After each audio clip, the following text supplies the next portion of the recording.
Inês, bem-vinda ao Centro de Arte e Cultura da Fundação Eugénio de Almeida. Estamos aqui para ver a exposição Alteração, que inaugura agora no dia 18 de maio, e para ter uma conversa sobre a exposição, o conceito da exposição e aquilo que é a exposição como uma experiência.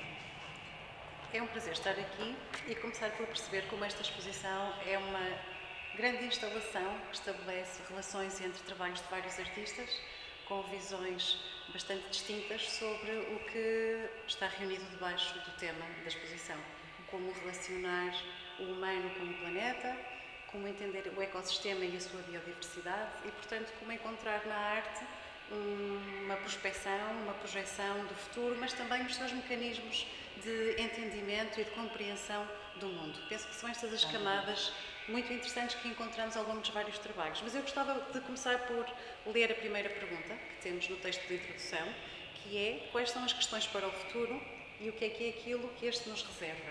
Se há artistas que olham para o futuro numa perspectiva mais distópica ou apocalíptica, sem encontrar solução, temos outros que fazem propostas utópicas ou que fazem leituras mais sistemáticas e contribuem para a leitura da biodiversidade. Exatamente, eu acho que a diversidade é uma questão que é muito presente aqui, quer biodiversidade, quer diversidade de perspectivas, a diversidade de aproximações aos problemas que nos assolam neste momento como espécie humana, e a alteração, o título da exposição, é exatamente para pensarmos em formas alternativas, em formas que impliquem uma perspectiva diferente de ver e que, como estavas a dizer, em termos de conhecimento, as peças são sobre formas de ver e de perceber e de conhecer as coisas, sejam elas tecnológicas ou menos tecnológicas, e essa diversidade de percepções e de compreensões e de conhecimento é, na minha opinião, aquilo que é mais importante para depois informar a ação, que é a segunda parte do título desta exposição. Acho particularmente interessante perceber como a arte se permite revelar o reflexo, anti-imagem, contra-imagem do progresso. Porque se a ciência se foca nas soluções, na resposta às grandes perguntas, a modos de resolver assuntos do planeta ou assuntos do humano no planeta, a arte contribui para compreender as questões numa outra profundidade, devolver-lhes uma outra leitura que pode ser um contexto diferente, não é? Pode ser menos relacionada com a resolução de problemas.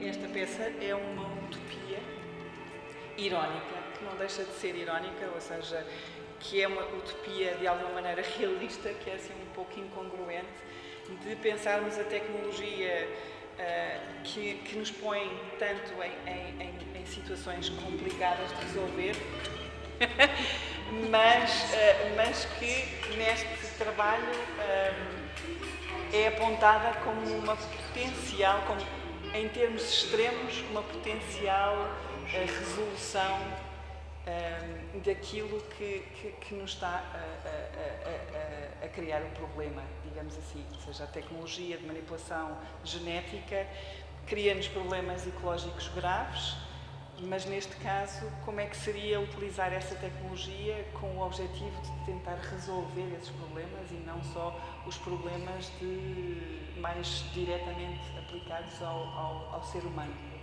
É uma questão que se enrola sobre si própria e por isso implode.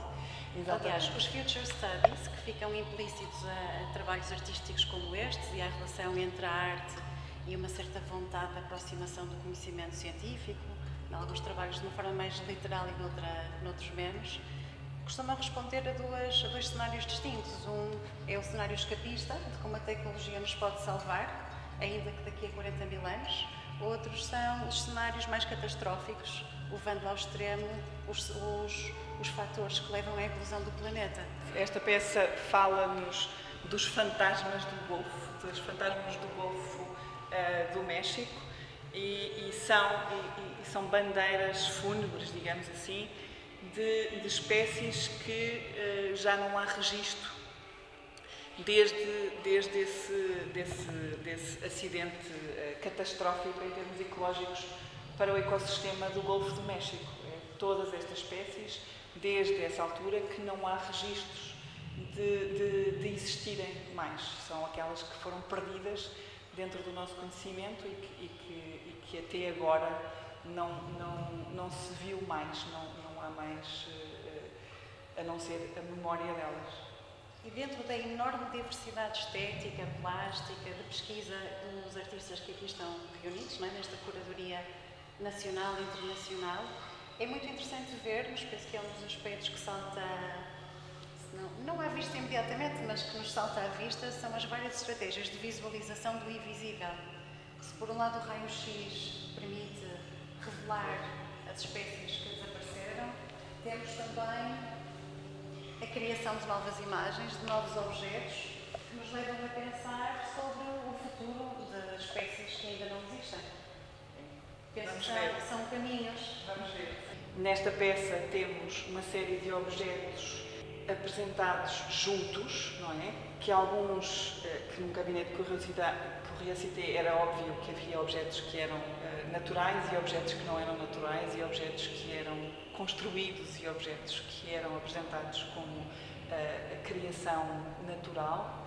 Aqui também temos isso, temos seres fictícios, temos estruturas naturais que nos falam de uma possibilidade de um futuro gabinete curiosité, em que as espécies naturais incorporam materiais que não são orgânicos dentro da sua própria estrutura e começam a crescer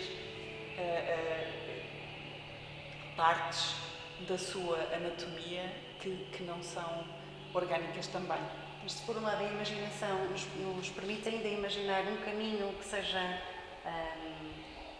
possível, ou de sobrevivência para novas espécies que se transformem, temos o diálogo com as outras que desapareceram exatamente pelo contacto com essas matérias extraídas pelo homem e que vêm destruir totalmente a biodiversidade. Um aspecto que acho interessante nesta peça aqui é a crença na ótica. Não só a mão gera uma nova peça artística, como o nosso olhar nos dá a conhecer realidades numa forma de conhecimento mais antigo, mais posicionado na história. E aqui trabalhas muito a ilusão, que é uma ilusão que nós estamos habituados a que seja mais presente em tecnologia, digamos assim. E ao falar de ilusão, penso de imediato no vídeo que está na entrada da exposição, de como se criam imagens que são visualizações de espécies que existem, em simultâneo, em diálogo com visualizações micro e de nanoscala de espécies que não podem ser visíveis a olho nu. Portanto, temos a relação entre a ótica, a mediação tecnológica, as várias escalas que se vão relacionando nesta grande escala que é o planeta, os ecossistemas que vão sendo transformados. Essa peça é absolutamente extraordinária e eu acho que está muito bem conseguida em termos exatamente daquilo que tu disseste, que é uma justa posição de imagens que são imagens microscópicas mais diretas, não é? Quase o microscópio já é mais aceito quase como uma extensão relativamente pequena à nossa visão, não é? E realidade 3D completamente construída, não é? Que é completamente feita a partir de dados. Esta peça é uma peça de paisagem e a sua referência é toda de paisagem, não é? Nós temos aqui a forma, a apresentação e a imagem é uma imagem de paisagem, só que mostra-nos uma paisagem que nós não conseguimos ver com os olhos, que nós não conseguimos sentir com os nossos sentidos. É uma paisagem que traz ao visível a radiação natural que se encontra quando se faz um passeio por um espaço natural e há picos de radiação e há zonas que têm mais radiação que outras e isso é um dos objetivos do artista, é exatamente trazer à nossa percepção coisas que nós não conseguimos perceber sem apoio da tecnologia. Exatamente, sem o artefato. E é uma camada muito interessante neste conjunto de trabalhos que estão reunidos na exposição, é ver como não só as questões planetárias exigem o nosso repensamento sobre o que fazer no futuro, mas como o que já temos feito no passado nos permite compreender de um modo muito mais detalhado, mas também inventivo, para o qual a arte pode contribuir, para compreender a nossa implicação no presente, como a ação humana é transformadora do planeta e as nossas preocupações com o planeta são não só sistémicas, mas também na tentativa de compreender qual vai ser o papel do homem no mundo, este antropoceno em profunda transformação. Exato. Isto são dois cenários e é uma visualização de dados. Nestes dois cenários tens seres humanos e tens seres não humanos e tens recursos limitados. E neste espaço vivem esses seres. Num dos cenários, a velocidade de reprodução dos seres humanos é maior. No outro cenário, a velocidade de reprodução dos seres humanos é menor. A outra coisa que é diferente em relação, não entre eles, mas é a mesma nos dois, é que enquanto que as outras espécies ou os outros organismos não se alimentam, vivem dos recursos disponíveis, o ser humano é a única espécie nestes cenários que vive dos recursos e das outras espécies. Num cenário em que a velocidade de reprodução é mais baixa e eventualmente encontra-se um equilíbrio entre recursos, espécies e se consegue sobreviver, neste cenário em que a velocidade de reprodução é mais alta dos seres humanos, há um desequilíbrio que é criado pela superpopulação e as outras espécies extinguem-se porque quer os recursos que são partilhados por todas as espécies acabam mais depressa, quer o ser humano como predador acaba por também esgotar todos os recursos que estão disponíveis para a sobrevivência e é um cenário de extinção. Na verdade, eu acho que esta também tem a ver com aquela primeira peça onde nós começámos esta conversa. E ambos os cenários falam do comportamento humano no planeta, ou das suas consequências, caso as variáveis sejam acentuadas, sem representar o humano. Não vemos figuras humanas, não vemos pessoas, não vemos retratos. É verdade, não tens humano aqui. Vemos imagens que nos fazem compreender as consequências da tal ação sem identificarmos os responsáveis individuais. Vemos esta movimentação no planeta, esta convivência entre espécies, as várias expressões, e acho particularmente interessante como realmente a sociedade, ou várias visões, ideologias, várias depredações do território estão presentes sem que identifiquemos propriamente nações ou responsáveis individuais. Sim. É humano como espécie. É humano como espécie. E como é que se fala das espécies mais tecnológicas? As peças mais tecnológicas são mais difíceis de falar, mas eu acho que conseguimos fazer alguma coisa.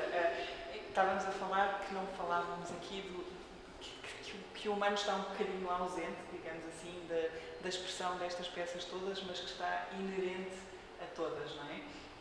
A peça da Amy Young é uma peça que propõe uma alteração de estado, digamos assim, uma alteração de perspectiva.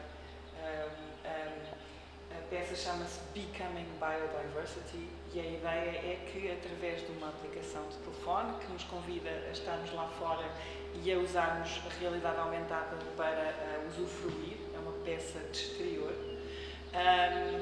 nos possamos fazer um exercício de nos transformar noutros organismos. Mais uma vez, é a tentativa, que é consistente aqui, que é a tentativa de criar uma perspectiva diferente da centrada ou completamente centrada no antropocêntrico, sem fugir a ela de qualquer maneira, porque não conseguimos deixar de ser, na verdade, aquilo que somos, não é? Mas um exercício de mudança de perspectiva e percebermos como é que os outros organismos comunicam, como é que os outros organismos sobrevivem, como é que eles convivem connosco. Esta peça tem muitos aspectos de perceber como é que a natureza num espaço urbano ou num espaço rodeado pelo urbano convive com o ser humano e sobrevive e é tão selvagem quanto qualquer outra, não é? Permanece selvagem, mas convive com o ser humano e com a sua dominância, digamos assim, quer em termos de arquitetónicos, de poluição, de todo o impacto que existe em viver numa cidade como Nova Iorque. Nesta exposição existem várias entradas e várias saídas, e não me refiro às portas, naturalmente. Refiro-me a como, através da realidade aumentada, podemos relacionar-nos com o exterior e mudar, então, de papel, de espécie, e mudando de ser flora, ser fauna, ser humano e estar no exterior, mas também relacionar-nos com o exterior literal deste edifício, com as árvores que estão no jardim e que representam esse híbrido de espécies criado para o espaço urbano das nossas cidades. É verdade.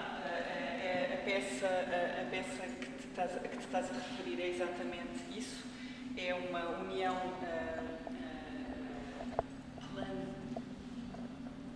plantaneia. É uma palavra difícil. A união plantaneia pretende, ou tem o objetivo de unir ou de tornar visível uma união que já existe, ou seja, a ideia de que as árvores todas estão em comunicação umas com as outras, mesmo que distantes, por várias formas que nós não conseguimos perceber, mas o foco desta peça que a mim também mais me move é a ideia de proteger uma espécie que foi criada por nós, uma espécie vegetal que foi criada pelo ser humano para servir determinados objetivos, que era de sombra, de controle de temperatura nas cidades, que fosse resistente a podas drásticas, que fosse resistente à poluição e que produzisse oxigênio nas cidades e que limpasse o ar, que é o plátano que existe na Europa e que é um plátano que é uma hibridação criada em Espanha e que agora é o único plátano que existe na Europa. Os plátanos nativos, digamos assim, que existiam antes, deixaram de existir. É uma planta que é muito importante e pensar que não só também é uma criação humana, mas neste projeto quer ser protegida como uma obra de arte. É o objetivo deste projeto e é uma campanha para exatamente proteger obras humanas, neste caso, que são vegetais e através da estratégia de as nomear obras de arte. E se alguns dos trabalhos falam da questão da natureza-cultura, a relação entre a cultura humana e a realidade da pré-existência natural no planeta, este trabalho, muito concretamente, refere-se a um par de árvores que estão lá fora no jardim. Portanto, há uma dimensão da exposição que é transnacional, que é talvez até abstrata ou mais representacional, são representações de ideias. Concretamente, estes documentos referem-se a árvores que estão lá fora no jardim. Sim. Se a exposição Altera a Ação nos convida a olhar também lá para fora, não apenas pelas representações de grandes questões que encontramos no planeta, talvez esta seja uma das peças que nos faz simultaneamente pensar sobre as representações do mundo nesta caverna de Platão, em que o que vemos são as sombras, mas simultaneamente compreender o território lá fora, a paisagem cultural, a paisagem transformada pelo humano, a arqueologia da história local, mas também a arqueologia das tecnologias que nos permitem conhecer o mundo. Sim, aqui eu acho que esta peça tem esses níveis todos e tem as sombras, não é? Aquilo que é a aparência, que é um jogo e que é uma questão de, mais uma vez, de perspectiva. Aquilo que são as coisas que como tu disseste, são locais, foram retiradas do Cromlech dos Almendros e postas aqui, estão alicerçadas aqui no espaço onde o museu também existe. E é aquela arquitetura de arqueologia do local. Eu acho engraçado que não só vês as sombras nesta peça, como vês os objetos que produzem as sombras, e a tecnologia está francamente visível, ou seja, está exposta para permitir essa visualização das sombras. De alguma forma, estas várias camadas estão numa série de peças ainda que não tão explícitas. Exatamente. Aqui estão expostas, estão nuas, digamos assim. E é também muito importante a presença deste som, o som criado pela própria peça no espaço, que ajuda a estabelecer uma série de ligações entre os vários trabalhos artísticos. Obviamente que não são ligações nem literais nem ilustrativas, mas remetem para a presença desse elemento mecânico e fortemente humano que leva a que este ecossistema esteja em risco. Exatamente.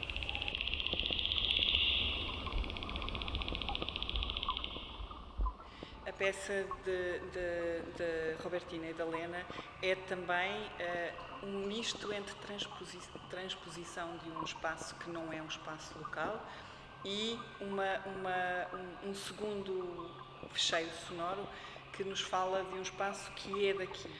A peça é muito interessante na perspectiva de sempre um bocadinho matemática de pensar que dois fazem mais do que três, digamos assim. São dois fecheiros sonoros e a peça é uma peça sonora e é desta forma que ela deve ser entendida, que tem um suporte gráfico e visual importante, mas que é um apoio à peça sonora. A peça sonora constrói-se por sons que são sons captados nos espaços. Um espaço é um espaço que era uma antiga fábrica de alcatrão na cidade do México, que foi convertida, quando descobriram uma nascente natural, num espaço dedicado à reflorestação, mas que é no centro da cidade. Portanto, é um espaço liminar entre o urbano e o selvagem, que é um espaço de investigação, ou seja, está focado como um espaço em que os investigadores da Universidade do México estão a trabalhar sobre como é que os organismos repopulam aquela dimensão e elas focam-se muito nesse espaço selvagem no meio de um espaço urbano e de que forma é que isso cria uma terceira realidade que não é nem selvagem nem urbana, não é nem rural, nem natural, nem urbana. Aqui a injusta posição com um espaço que foi criado pelo homem há muito tempo, que é o Cromlech dos Almendres, que foi criado para ligar também dois espaços, foi criado para ligar a Terra e os astros. E que nessa criação, nesse reordenamento do território, digamos assim, que é o espaço do Cromlech, faz essa ligação entre dois espaços e cria um espaço que é um terceiro espaço. E as duas peças sonoras têm forma de ser postas dentro dos nossos telefones, por download, por QR Code, e o convite podemos usufruí-las aqui no espaço da exposição, mas idealmente seria ir ao Cromlech e ouvir a peça sonora envolvido nesse espaço que permite já e que foi desenhado para fazer esse terceiro espaço. A exposição começa com uma peça que tem o objetivo principal de nos mudar, isto é uma palavra que eu tenho a dizer aqui muitas vezes, que é mudar a perspectiva. A ideia é entrarmos na exposição debaixo d'água, não é? É uma peça que é imersiva e que nos põe numa posição radicalmente diferente àquela que nós somos como espécie. É uma peça que é para alertar para as consequências da nossa ação como seres humanos e a nossa sobrevivência e estratégia de vida passa muito por desenvolvermos tecnologias que depois têm um impacto grande E a peça chama a atenção para especificamente o impacto em que as indústrias petrolíferas e a poluição sonora dentro dos oceanos têm numa forma de vida que não é, mais uma vez, que não é visível, que não é à nossa escala e que, portanto, nos passa um bocadinho ao lado. O plâncton é responsável por 70% do oxigênio da nossa atmosfera e a poluição sonora está a ter um impacto muito grande nessas formas de vida que não estão diretamente ligadas connosco, mas que são a base da vida na Terra.